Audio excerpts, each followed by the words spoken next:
Origin and Evolution of Life, Part 3. Modern Synthetic Theory of Evolution. Before we study about modern synthetic theory, it is very essential to know about various terms. Number 1. Mendelian population. Individuals of same species living together form a population. Populations occur in a small group of interbreeding population. The small interbreeding group of a population is called as Mendelian population. एक जगह पर एक नस्ल के लोग एक साथ रहते हैं, इसे वहाँ की आबादी कहते हैं और इनमें आपस में अफजाइश नस्ल होता है, यानी इंटरब्रीडिंग होती है। इसे कहते हैं इंटरब्रीडिंग पॉपुलेशन। और ये इंटरब्रीडिंग पॉपुलेशन का स्मॉल ग्रुप कहलाता है Mendelian population. Gene pool, sum total of genes in a population is called gene pool. Mendelian population के टोटल जीन्स मिलकर जीन पूल कहलाता है। Gene frequency, according to Mendel, genes are arranged on chromosomes on a definite position. Every gene with a trait has two alleles. For example, for height, capital T for tallness and small t for dwarfness. Capital T is the allele of small t. The ratio of number of specific alleles in a population to the total of all alleles at its genetic locus or position in a chromosome is called gene frequency. Mendel के मुताबिक jeans chromosomes के ऊपर मखसूस position पर arrange होते हैं। हर gene एक character या एक ट्रेट को कैरी करता है और हर जीन के दो एलील होते हैं, यानी दो फॉर्म होते हैं। फॉर एग्जांपल, हाइट के लिए दो एलील होते हैं, कैपिटल टी और small T. Capital T tallness के लिए होता है और स्मॉल टी ड्वार्फनेस के लिए।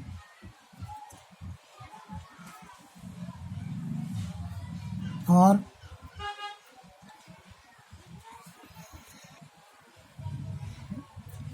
टोटल नंबर ऑफ एलील्स में एक स्पेसिफिक एलील का रेशो क्रोमोसोम के ऊपर जीन फ्रीक्वेंसी कहलाता है। Then we will start to study about the modern synthetic of theory of evolution. The modern synthetic theory of evolution describes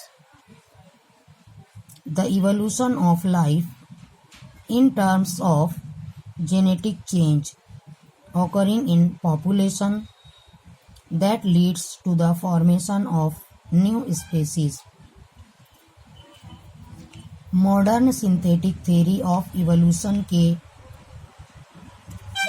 मुताबिक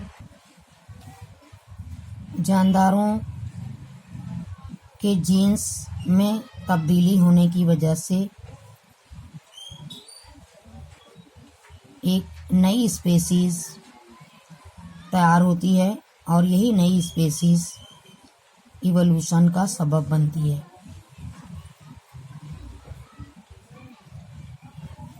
the modern synthetic theory of evolution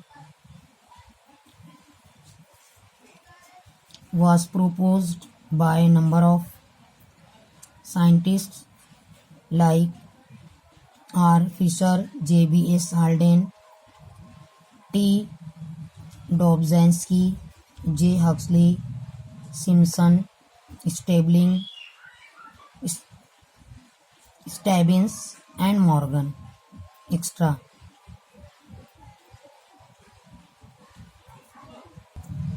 Stebbins, in his book, discussed 5 key factors which are responsible for development of new species.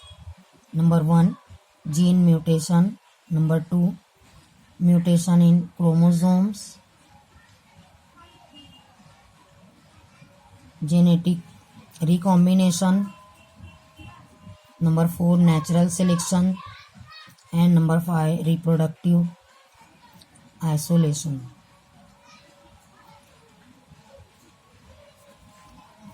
स्टेबिंस के मुताबिक ऐसे 5 ज़राए हैं या factors हैं जो एक पॉपुलेशन के जीन्स को तब्दील करता है और नई स्पेसीज को डेवलप करता है। इसमें नंबर 1 है जीन म्यूटेशन, यानी जीन के अंदर तब्दीली आना।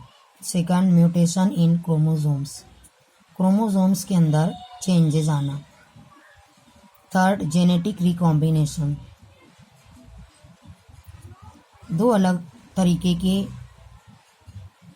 जीन्स या क्रोमोसोम्स के सेगमेंट्स का मिक्स होना। नंबर 4, नेचुरल सिलेक्शन होना। Number 5, reproductive isolation. ये 5 ऐसे फैक्टर हैं जो किसी भी जानदार के अंदर तब्दीलियां लाते हैं और ये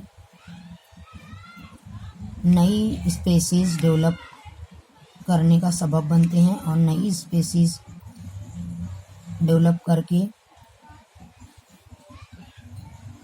इवोल्यूशन का कॉज बनते हैं।